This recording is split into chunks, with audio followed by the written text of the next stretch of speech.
Fala, ouvinte! Bem-vindo à Torre de Marfim, o podcast onde trocamos a vista panorâmica por bons papos e ideias inovadoras. Aqui, ao invés de ficar isolado no topo da torre, a gente desce e conecta ciência, jogos e curiosidades para quem está antenado no futuro. Essa aqui é a segunda parte do episódio sobre inteligência artificial fora do laboratório. Se você perdeu o começo dessa conversa, não se preocupa. A primeira parte vai estar linkada aqui na descrição. Então, se não ouviu, corre lá para escutar e não ficar perdido no assunto. Lembrando que eu, Laura, e a Kailane estamos tendo o prazer de conversar com o Denis Salvadeu para desmistificar o uso da IA no mundo real. Então, o ouvinte refresque a memória e libere espaço no HD, que o Torre de Marfim vai continuar.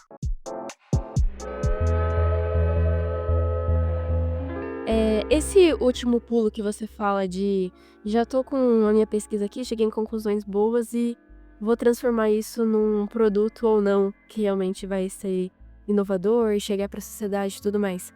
No caso aqui da Unesp, a gente tá tendo esse impulso a mais no projetos em computação agora, né? E na UIM também, não é? Interessante a sua pergunta, porque inclusive hoje eu recebi uma notícia aqui de que a Unesp pulou da 9ª para a primeira posição mundial neste ano, no ranking THE, né? No ODS 9, que tem a ver com a questão de inovação. Que isso? Né? Então, assim, a universidade, né, com a UIM, especialmente, que é quem organiza, catalisa, enfim, todo esse processo de cria os regulamentos, cuida da inovação na universidade, ela tem feito um papel bastante interessante, né? Cada vez mais eu entendo que está evoluindo.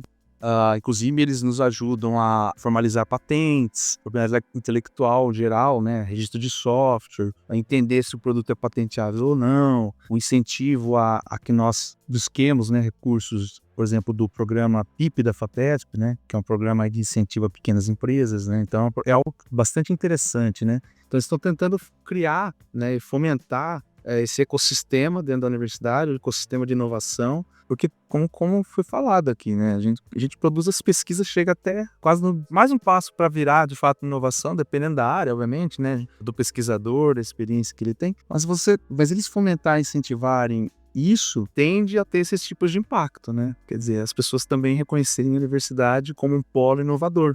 Talvez isso em outras instituições do mundo fazem isso já tradicionalmente há mais tempo, de criar patentes, né? Natural criar patente, que é uma fonte importante de recurso também para a universidade, porque isso pode permitir um financiamento, né, com recurso de, enfim, licenciamentos, né, royalties, etc. Pode trazer outros fundos, né, de recurso para a universidade, financiar suas pesquisas, enfim. Mas eu vejo que isso é bastante importante, né? A gente tentar trazer essa formação também para o docente, sobre a respeito de como fazer inovação. Pesquisa a gente sabe, como fazer inovação. E tentar realmente dar esse apoio para que os pesquisadores consigam chegar, obviamente. Né, cada um vai avaliar, né, porque depende da área, como a gente falou aqui, pesquisa básica, né, às vezes não vai visualizar no final, né, não é o intuito. Mas tem muitas áreas que a gente já está perto da inovação, né, em si. Realmente propor novos produtos e serviços, enfim, mudar processos, etc. Precisamos entender como formalizar tudo isso, né? E aqui no curso, interessante e importante você chamar a atenção novamente ao projetos em computação, porque eu penso muito na seguinte ideia, né? Imagina, os alunos vão passar 4 anos e meio, né? Vamos ficar um pouquinho mais, dentro da universidade. E se a gente der condições para que esses alunos realmente possam aproveitar que a universidade oferece e dar uma visão para os alunos de, olha que possibilidade interessante você tem dentro de projetos em computação dentro do curso. Então, imagine o seguinte, às vezes o aluno fez uma iniciação científica, criou o modelo, treinou, experimentou, avaliou o modelo, e aí ele vislumbra uma possibilidade de criar uma aplicação que usa aquele modelo. Ele pode ir lá em projetos em computação, tudo bem que ele pode fazer pesquisa também ali, né? Quer dizer, mas onde ele vai construir aquela aplicação, já que é uma atividade extensionista hoje, em conjunto com os possíveis interessados naquilo, e vai ter ali um produto mínimo viável, né? Outro nome que a gente está ouvindo falar aqui, né? De tal forma que ele possa talvez buscar um investidor e sair da universidade com um produto, um serviço que poderia virar se ele tiver interesse, né? Eu acho que é algo que a gente talvez não explore muito, também talvez por não conhecer, por receio, etc. Mas talvez o aluno poderia sair daqui com uma startup,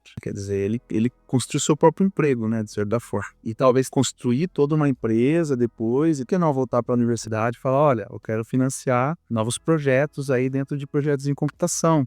Né, eu tenho umas demandas aqui, vocês formam as pessoas, falta muita gente na área de IA, né, vocês formam as pessoas, eu tenho uma demanda, né, como a gente está falando de uma área tecnologia, muito próximo da aplicação, né, em si, então, ou dentro da aplicação, isso para a gente seria uma fonte de recurso importante, porque a gente acaba já construindo, né? De alguma forma, chegando muito próximo, ou até construindo. Então, o que eu tenho visto no projeto de computação é isso, porque é onde os alunos realmente estão fazendo a inovação, né? Então, quando os alunos vêm nos procurar, às vezes, para discutir um projeto, pelo menos no meu caso, eu sempre procuro chamar a atenção para os alunos: olha, a sua ideia é muito boa, mas vamos pensar outros caminhos de como isso pode se transformar. E é muito interessante que após esse bate-papo e mais reflexões deles, eles voltam com outras ideias.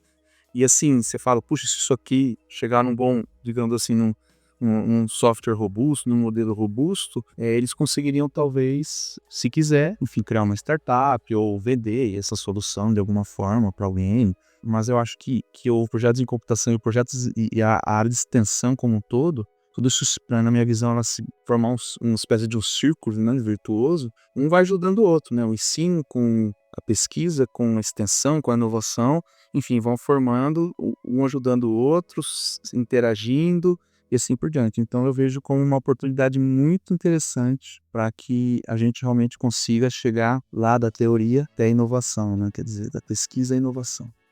Na hora de criar esse produto final que você vai mostrar em projetos em computação, você acaba aprendendo coisas que na sala de aula talvez você não teria tanta noção. Isso de você pensar, isso é viável? Isso vai ser realmente recebido pelo mercado? É um conhecimento que só com a experiência você acaba conseguindo ter, né? Então, tendo um projeto tão prático como esse, acaba tendo outros tipos de aprendizado ainda. E imagina outro ponto até, né? Quer dizer, isso que você falou é bastante relevante, porque muitas vezes nas disciplinas há uma tarefa, um trabalho, uma atividade que às vezes ela é mais restrita o tamanho dela, né? Porque é mais para, enfim, para consolidar o conhecimento naquele assunto. Mas quando você vai para o projeto, a ideia é que vocês realmente possam até pensar, poxa, se eu misturar a IoT com IA, se eu fizer explorar mesmo certas aplicações, né? Então, coisas que talvez, a minha visão, o ideal seria que vocês começassem a pensar em coisas diferentes até do que isso, ou algo que vocês conhecessem do mercado e falassem, poxa, isso aqui não é muito bom, eu vou tentar atacar o que já existe, eu vou tentar propor algo melhor, né? Mas às vezes pensar em algumas formas de explorar mesmo sensores diferentes, misturar, né, várias áreas, né, desenvolvimento web, enfim. Hoje em dia tem uma riqueza muito grande de dispositivos, né, que a gente pode explorar, relógios, smartwatches, enfim, né, daria para explorar drones, daria para explorar muita coisa e tentar até combinar algumas dessas coisas, né, realidade virtual, enfim, aumentada, então daria para realmente explorar, né, obviamente que isso vai da criatividade e vai também do tempo, né, então vocês têm a possibilidade, que eu acho que é interessante também do Projetos em Computação, que é justamente fazer as atividades em grupo. Então isso, nossa, dá para explorar muito bem e dá para vocês realmente dividirem bem as tarefas e conseguir construir algo um pouquinho maior. Então, isso vai trazer, novamente, aquelas outras características importantes de um processo formativo, né? Vocês vão ter que se comunicar com a sociedade, porque é a extensão, construir junto com a sociedade, porque vocês vão realmente debater soluções, problemas, vão pegar ideias, enfim, vão estar ali dentro dos desafios, entender mesmo os desafios e, enfim, trabalho em equipe, então tudo isso é muito enriquecedor, todo esse contexto, né? Então, é uma oportunidade muito interessante aproveitar esse projeto de execução para que o aluno realmente vá desenvolvendo talvez essas ideias e chegue aí no final, então, com uma boa formação. O que pode acontecer, às vezes ele fala assim, eu não vou abrir uma startup, mas imagina o seguinte, ok, eu não quero abrir uma startup, mas você vai fazer lá, tentar um estágio, tentar enfim, uma vaga de trainee ou mesmo já como profissional, o que você fez na vida, né? É muito, muito diferente você falar o que você fez e você mostrar o que você fez, né? No mínimo, você sai com um portfólio muito forte. Exatamente, esse é um ponto crucial do que a gente pensa também em projetos de construção. No mínimo, você sai com um bom projeto. Então, assim, é bem interessante. E até comentando um pouquinho, né, de projetos, mais um pouquinho, né, de projetos de computação, a gente tem feito o workshop de projetos de computação no final do ano, né?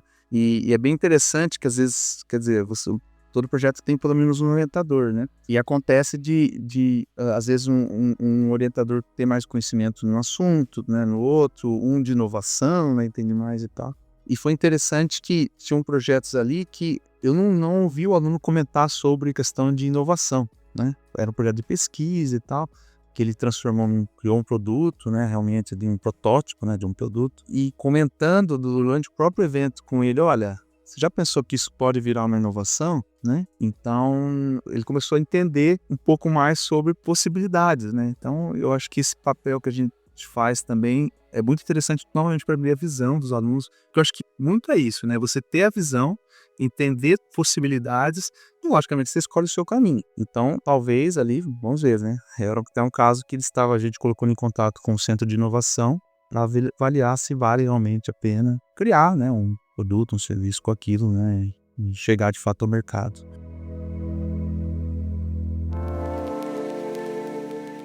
Bom, professor, para finalizar, que conselho você daria para quem quer fazer pesquisa aplicada de verdade? Eu entendo que dentro da universidade, né, os alunos realmente procurarem os docentes que atuem com inteligência artificial. No caso da Unesp, nós temos quatro unidades muito fortes, né, que são as unidades que os docentes estão envolvidos no programa de pós-graduação, no ciência da computação, que é Rio Claro, né, que é onde nós estamos, no GCE, em Bauru, na Faculdade de Ciências, em Presidente Prudente, na FCT, e no IBIUS, em São José do Rio Preto, né. Mas nós temos docentes, né, só comentando um pouco, nós fizemos um levantamento que na Unesp existem mais de 50 docentes que trabalham com IA, espalhados em diversas unidades. Obviamente que essas concentram boa parte, né, principalmente os pesquisadores que desenvolvem novas metodologias, né, pesquisadores de IA mesmo, mas tem vários docentes que aplicam IA no seu dia a dia, IA na agricultura, IA na medicina, enfim, em outras áreas, e é um número considerável e aproveita-se dessa ideia de distribuição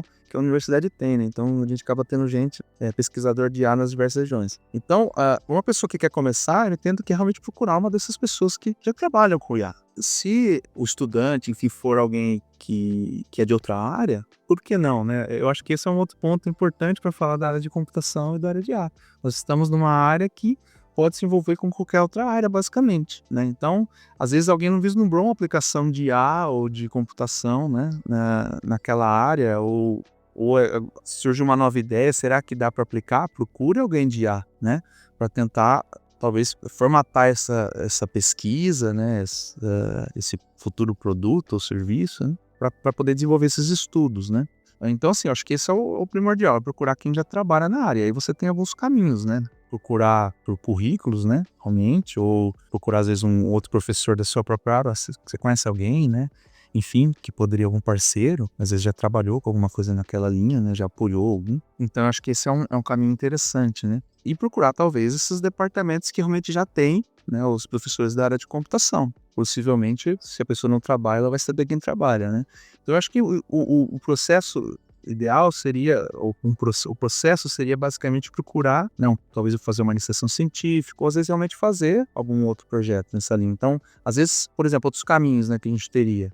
Então, assim, sem dúvida nenhuma, iniciação científica é o caminho mais interessante para começar a desenvolver. Se você já não é um estudante da área de computação, né, que vai acabar estudando, às vezes, nosso curso aqui é um curso que começou a ter mais disciplinas voltadas à área de ciência de dados, né, então vai te dar uma formação de graduação mais forte nessa área, mas sem dúvida nenhuma, fazer uma pesquisa científica nessa área vai te permitir compreender melhor os fundamentos, né, mais aprofundado, fazer uma ou outras aplicações diferentes que vocês viram nas disciplinas, né, começar a entender um pouco dos desafios do que é, né, você utilizar um modelo pronto, às vezes, né, a gente fala hoje muito dos modelos de linguagem, né, na prática é muito diferente do que a gente vê, no final das contas, quando a gente cria aplicações, né, às vezes a aplicação, o modelo ainda não funciona muito bem para as aplicações que você quer.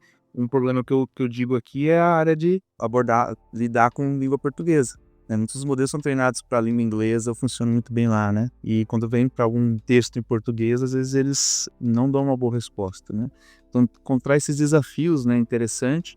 Mas outros caminhos que você tem, obviamente, né? Então, assim, para começar, né, eu acho que seria o melhor caminho seria fazer uma iniciação científica, se você é um estudante. Se você ainda não está na universidade, procurar ter alguma formação na área de computação, mas com esse viés, tem informações hoje ligadas à ciência de dados. Existem pessoas que já estão formadas, isso vou falar uma corrente, né, interessante que tem acontecido, que muitas pessoas têm feito migração de carreira, né? Às vezes a pessoa tem até doutorado, né, em alguma outra área, né, fez mestrado, graduação, mestrado, doutorado né, em boas universidades, mas querem migrar para a área de computação, né? E que não, às vezes ela vai vai conseguir integrar bem as duas áreas, né? Então, poxa, olha que interessante isso, né? Porque você vai ter talvez um especialista em todas as duas áreas, né? Então, as pessoas podem fazer também pessoas graduadas em outras áreas podem vir fazer um mestrado, um doutorado, né, na área de machine learning, podem se envolver às vezes em um projeto de pesquisa mesmo, do tipo o PIP que eu falei, né,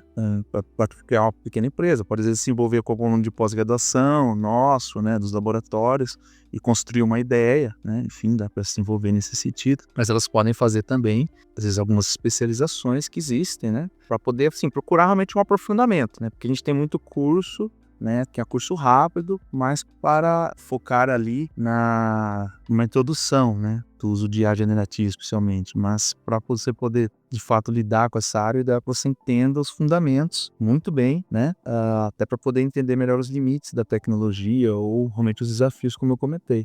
Então, você procurar uma formação mais sólida, né, de nível de graduação ou pós-graduação, eu entendo que seria o ideal, e realmente aproveitar as oportunidades ali de se especializando dentro do próprio curso, como, por exemplo, fazendo uma iniciação científica, um projeto em computação na área de IA.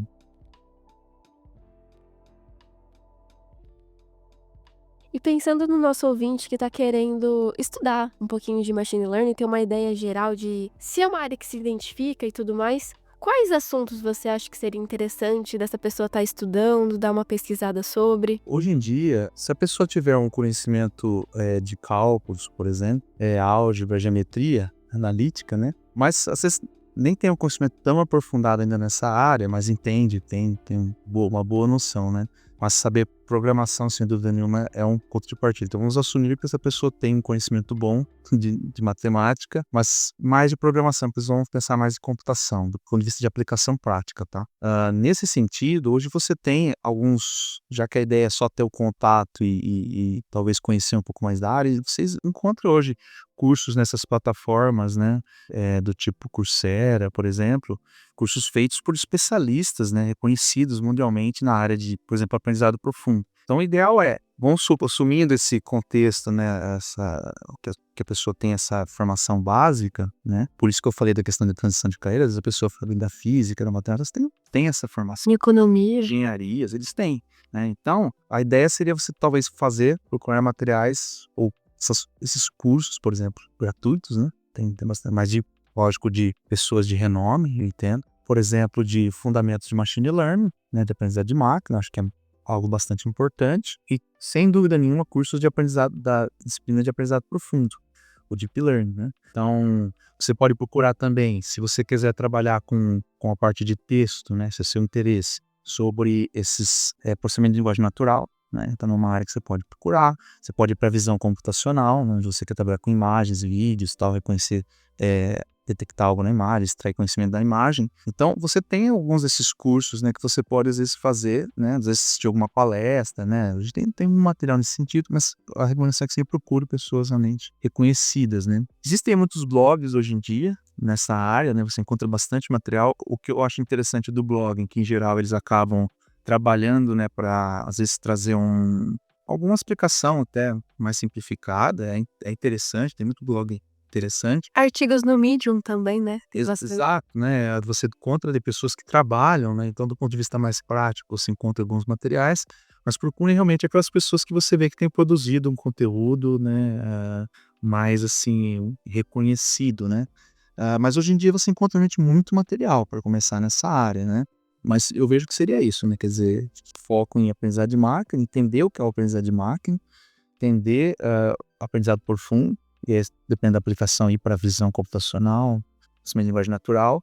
Aí depois você pode se especializando, né? O que é aprendizado por reforço. Então você pode seguir outras linhas, por exemplo, ou seguir um contexto mais prático mesmo, mais prático ainda de só pegar e tentar entender como é que usa, né? E aí você tem uma série de outros materiais, você tem plataformas que você encontra modelos prontos, né? Por exemplo, Hugging Faces, né? Que você tem vários modelos de linguagem ali, para poder usar, né, e embutir, mas você encontra muito material hoje, né. Kaggle para conseguir dataset. Kaggle, exato, e lá também tem algum material, tem exemplos, né. Então, assim, tem bastante informação, né, nesse sentido. Agora, se a ideia é só talvez usar IA generativa, aí você tem os cursos normalmente básicos, né, de como escrever um bom prompt, engenharia de prompt, que na verdade também é usado quando você vai construir as aplicações mesmo usando lá uma biblioteca, né, de software, né, por exemplo, para usar um modelo de alguma das empresas famosas aí, ou modelos abertos, né. Então, é interessante e importante você entender também engenharia de prompt, principalmente se você for trabalhar com texto, né, com a parte de generativa em geral, você acaba usando, uma entrada, né, no comando via texto. Mas acho que seria basicamente isso. Denis, muito obrigado por mais uma visita.